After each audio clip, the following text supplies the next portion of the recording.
Take a deep breath. Now, let it go. And with it, let go of the most fundamental assumption you've ever held about your life. The idea that reality is something that happens to you.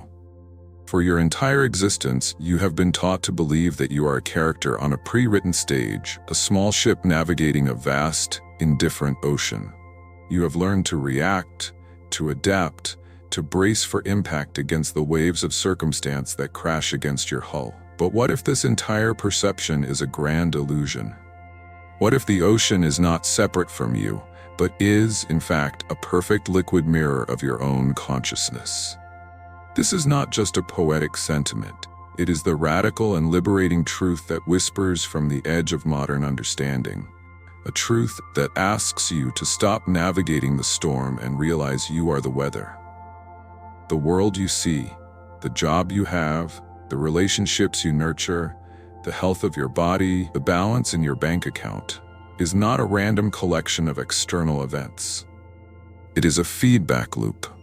It is the physical, tangible, holographic projection of your internal state of being. Your reality is a mirror, reflecting with breathtaking accuracy the sum total of your beliefs, your fears, your deepest convictions, and the dominant energy you cultivate within yourself. Look around you. That life you are living, it is not a sentence, but a reflection. It is the universe showing you, in vivid detail, the signature of your own soul. When you feel stuck, frustrated, or trapped, you are not wrestling with the world. You are wrestling with a distorted image in the mirror. We spend our lives polishing the mirror, trying to manipulate the reflection, begging it to change. We chase the promotion, the partner, the praise, believing these external things will finally bring us peace. Yet we remain unchanged. And so the mirror, in its perfect fidelity, continues to show us the same fundamental picture. The real work, the only work that has ever mattered, is not to change the world, but to change the self that is being reflected. This is where the whispers of quantum philosophy become a roar of empowerment. At the subatomic level, the very building blocks of our universe exist not as solid, definite things, but as pure, shimmering waves of potentiality. Imagine a vast, dark room filled with an infinite number of possible outcomes for your life. Infinite health, infinite abundance, infinite love, and yes, infinite struggle. Nothing is solid in this room. It is all just a hum of possibility. An electron is not a particle until it is observed. It is a cloud of probability. In the same way, your reality is not fixed until you look at it, and how you look at it determines what you see. Your consciousness, your focused attention, colored by your beliefs and emotions, is the act of observation. It is the flashlight you shine into that dark room, and wherever you point it, a wave of possibility collapses into a particle of experience. Your expectation is the force that commands the universe to take a form. If you walk into that room believing only in scarcity and hardship, your consciousness will illuminate only those potentials, collapsing them into the tangible reality you then experience. The universe doesn't give you what you want, it gives you what you are. It matches your frequency. So I ask you, where in your life have you been staring so intently at what you don't want that you have inadvertently commanded it into existence? Where has the fear of failure been the very energy that sculpted the outcome you dreaded? This is not about blame, it is about awakening to your own incredible power. You are not a victim of circumstance. You are the observer who gives circumstance its form. Every thought you think is a whisper to the quantum field. Every feeling you feel is a broadcast, a signal sent out into the universe, requesting a matching experience. The profound, and perhaps initially unsettling truth is that the life you have is the life you have, on some deep subconscious level, been asking for. Not because you are flawed, but because you are powerful beyond measure, and your power has been operating on autopilot, guided by old programs and unexamined beliefs. The first step in this awakening is radical self-responsibility, accepting that the mirror never lies. Your life, right now, is your starting point. It's the diagnostic report. The reflection is showing you precisely what you've been broadcasting. The question now is, are you ready to change the broadcast? To change the broadcast, you must first understand what it is and where it comes from. This signal you are sending out to the universe, the one that bends the quantum field to your will, is not a conscious choice you make in the moment. Not yet, anyway. For most of us, it is a deeply ingrained, automated program running silently in the background of our minds. It is the hum of the machinery beneath the floorboards of your awareness. This program is your belief system, and these beliefs, these fundamental conclusions you've drawn about life, about yourself, and about your place in the world, are the invisible architects of your reality. They are the chains you may not even know you are wearing, because you have mistaken them for your own skin. Where did these chains come from? They were forged in the fires of your past. They were handed to you in childhood, absorbed from the anxieties of your parents, the expectations of your teachers, and the unspoken rules of your society. They were soldered into place by moments of pain, rejection, or failure, moments where your young mind made a decision to protect itself. A decision like, I am not safe. I am not worthy of love. I have to work twice as hard as anyone else, or good things never last. These are not just thoughts, they are foundational commands. They became the operating system of your perception. Think of it like this. You are not seeing the world, you are seeing your story of the world projected onto everything.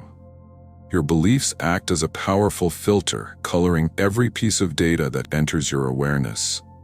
If you hold a core belief that you are not enough, you will see a world that constantly validates this. A promotion given to a colleague becomes proof you were overlooked. A kind gesture from a stranger is dismissed as a fluke.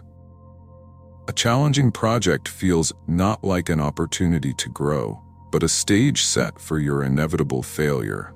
The world isn't actually presenting these events as proof. Your belief system is simply interpreting them that way. You are living inside a prison whose walls are built from your own conclusions, and the door has been unlocked the entire time. The greatest trick the mind ever plays is convincing you that its interpretations are objective truth. But they are not.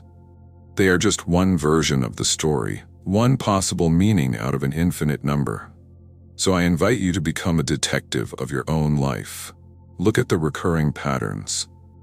The same type of relationship that always ends in the same heartbreak. The financial ceiling you can't seem to break through. That persistent feeling of being on the outside looking in. These are not random misfortunes. These are echoes. They are the ghosts of old beliefs still haunting your present reality. Ask yourself, what is the story you tell yourself about why you can't have what you truly want? Pause for a moment and really listen for the answer. That story, the one that just surfaced in your mind, is it an unassailable fact? Or is it a conclusion you drew long ago, a shield you created that has now become a cage? Where in your life are you still chasing something you don't believe you deserve? The frantic chase itself is a broadcast of unworthiness. It screams to the universe, this is not who I am, so I must desperately run after it. And the universe, the great mirror, lovingly reflects your belief back to you by keeping it just out of reach. Breaking these chains does not begin with a fight. You cannot wrestle your beliefs into submission with brute force or positive affirmations that feel like lies. The chains are strengthened by resistance. The first step toward freedom is the most gentle yet the most powerful. It is pure, non-judgmental awareness. It is learning to witness your own mind, to observe the automatic thought, I'm going to fail at this, without either believing it or condemning yourself for thinking it. You simply notice it as you would notice a cloud passing in the sky. Ah, you can say, there is that old story again. There is the I'm not enough program running. In that moment of detached observation, something magical happens. You are no longer in the program. You are the consciousness watching the program. You have separated yourself from the belief. You have stopped being the prisoner and have become the observer. And as we are about to discover, the observer holds all the power to collapse a new reality into being. When you step out of the prison of your own beliefs and become the observer, you are not simply taking a passive role as a spectator. You are, in that very moment, stepping into the control room of your reality. You are accessing the single most creative force in the universe, your own focused consciousness. In the strange and wonderful world of quantum physics, there is a phenomenon known as the observer effect. In the simplest terms, it demonstrates that the very act of observing a system changes it. At the subatomic level, as we discussed, particles exist in a state of pure potential, a wave of every possibility, until they are measured or observed. The moment an observer looks, that wave of infinite potential collapses into a single definite particle, a single tangible reality. Think about the profound implication of this. The universe, at its most fundamental level, waits for you to look at it before it decides what to be. Your attention is not a passive spotlight revealing what is already there. It is an active, creative force that commands potential to become actual. Where you place your focus is where you tell the universe to build your life. This is not an abstract scientific principle. It is happening in your life every second of every day. Where your attention goes, your energy flows. Your focus is the currency of creation. It is the lifeblood you feed to a reality. When you ruminate on a past hurt, you are not just remembering it. You are using your powerful creative energy to sustain its presence in your vibrational field, making you a magnet for similar experiences. When you obsess over your lack of money, you are pouring your attention, your life force, into the reality of not enough, strengthening its energetic blueprint. Conversely, when you consciously choose to place your attention on what you are grateful for, even if it feels small, you are energizing the reality of abundance. You are watering the seeds of prosperity. Your focused mind is the chisel that sculpts the raw marble of quantum potential into the statue of your life. The question is, have you been holding the chisel consciously, or have you been letting it thrash about, guided by the automatic programs of fear and doubt? To wield this power effectively, we must introduce a partner to attention: intention. Attention is the flashlight in the dark room of potential. Intention is the decision about what you are looking for. You can look at an empty bank account with the attention of fear, which has the intention of reinforcing scarcity. Or you can look at that same bank account with the attention of resolve, holding the intention of creating wealth. The object of your focus is the same, but the intention behind your observation completely alters the energy you are broadcasting. This is the difference between worrying about a problem and focusing on a solution. Worry is unfocused attention tangled with the intention of fear. Solution-oriented thinking is focused attention guided by the intention of creation. What have you been intending for yourself?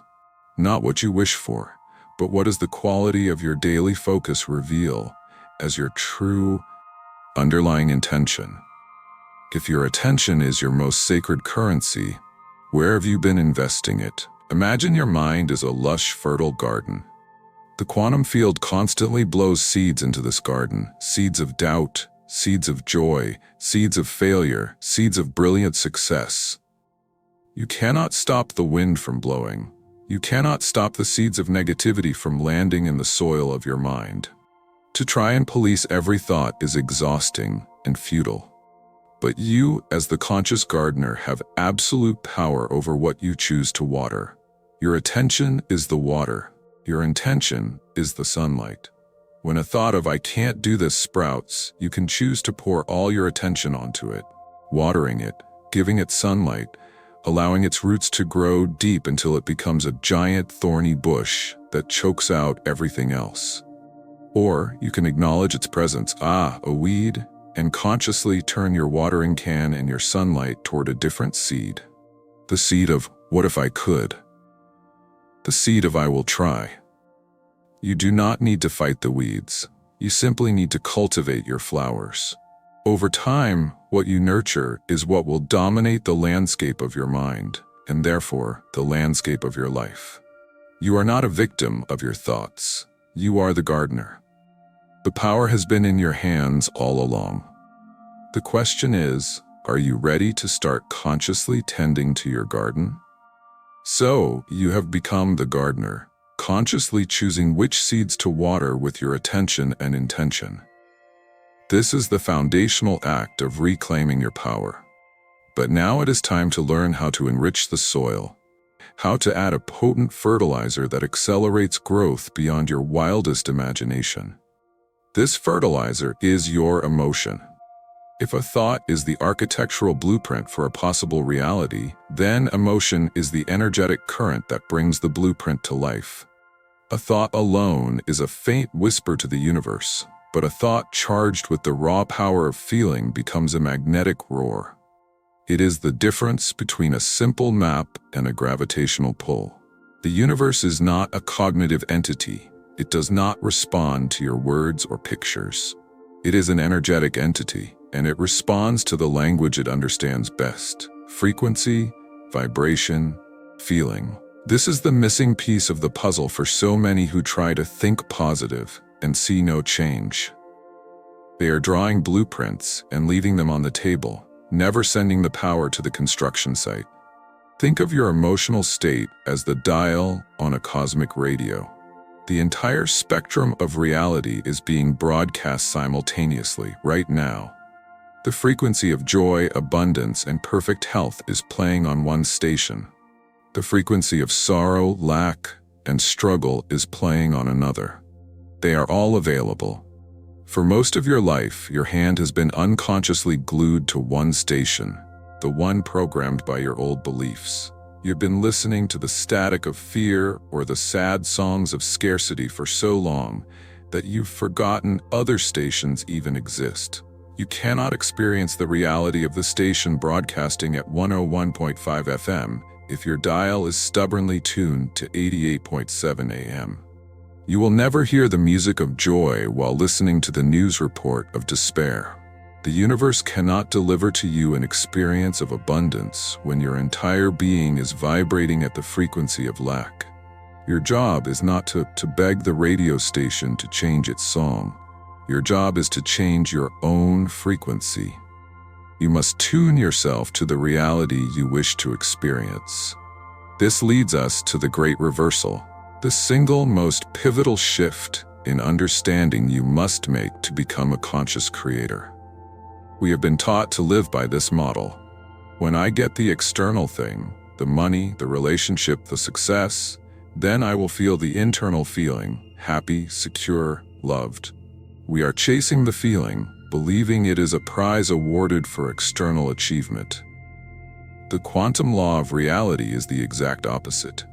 When you learn to generate the internal feeling first, then the external thing that matches the feeling must appear. The feeling is not the prize. The feeling is the cause. You do not get the success to feel abundant. You cultivate the feeling of abundance to attract the success. You do not find the partner to finally feel loved. You cultivate the feeling of being love itself, which makes you an undeniable magnet for a loving partner. Feeling is the secret. It is the prayer that is always answered. The universe doesn't care about your shopping list of desires. It responds to the signature of your energy. So how do you do this? How do you feel abundant when your bank account is empty? How do you feel loved when you are alone? This is not about delusion or toxic positivity. It is about a profound act of creative power. You must find a way to access the feeling state of your answered prayer now. Close your eyes. What does your greatest success feel like in your body? Not what it looks like, but what is its emotional texture? Is it the deep, calm peace of security? Is it the buzzing, expansive excitement of freedom? Is it the warm, radiant glow of unconditional love? Find that feeling. You can access it by remembering a time you genuinely felt it, even for a moment. You can access it through visualization, but don't just see the outcome. Immerse yourself in the emotional reality of it. Feel the gratitude for it as if it has already happened. This gratitude, this advanced thankfulness, is one of the most powerful creative frequencies you can emit. Can you hold that feeling for 60 seconds? Can you return to it throughout your day? Each time you do, you are retuning your dial. You are rewriting your energetic signature. This practice, this emotional rehearsal, is not a chore. It is you claiming your birthright. It is the beginning of a shift, not just in what you do, but in who you are. The practice of tuning your emotional frequency, of visiting the feeling state of your desired future, is the training ground. It is the sacred rehearsal for the main event. But the goal was never to become good at a 5-minute-a-day visualization. The goal is to take that elevated state of being off the meditation cushion and walk it into your life.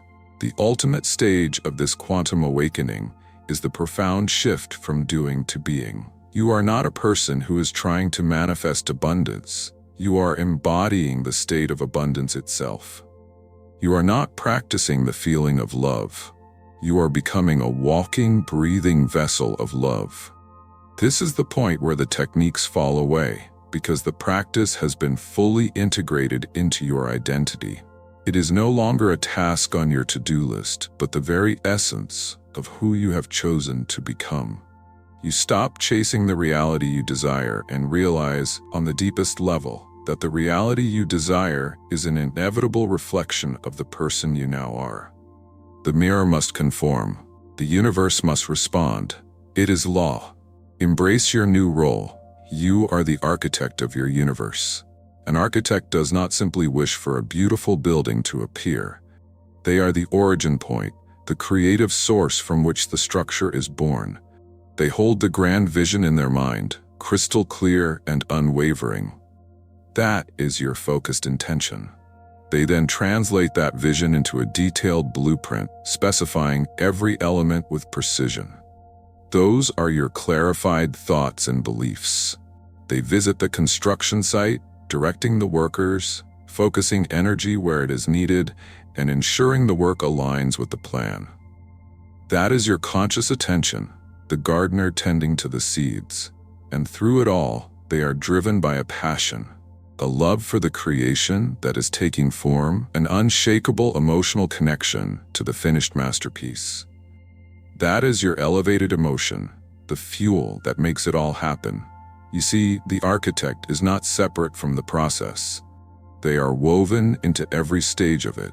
They are the creative force. Who do you now need to become to be the architect of the life you dream of? This new identity demands congruence. Your actions in the world must become a testament to the new frequency you hold within. You cannot broadcast a powerful signal of prosperity and then make every financial decision from a place of panicked scarcity. You cannot cultivate the inner feeling of being worthy of great love and then tolerate relationships that tell you otherwise. This is where the rubber meets the road. Living as the architect means your choices must align with your vision. Ask yourself throughout the day, how would the version of me who is already living my dream make this decision? How would the person who is already wealthy, healthy, and loved handle this situation? Then, act from that state. This is not faking it till you make it. This is being it until you see it. You are sending a coherent, unshakable signal to the quantum field. This is who I am now. Finally, the architect, having drawn the plans and aligned all the forces, must learn the sacred art of letting go. They must trust the master builders, the universal laws to handle the construction. This is surrender. It is not apathy or giving up.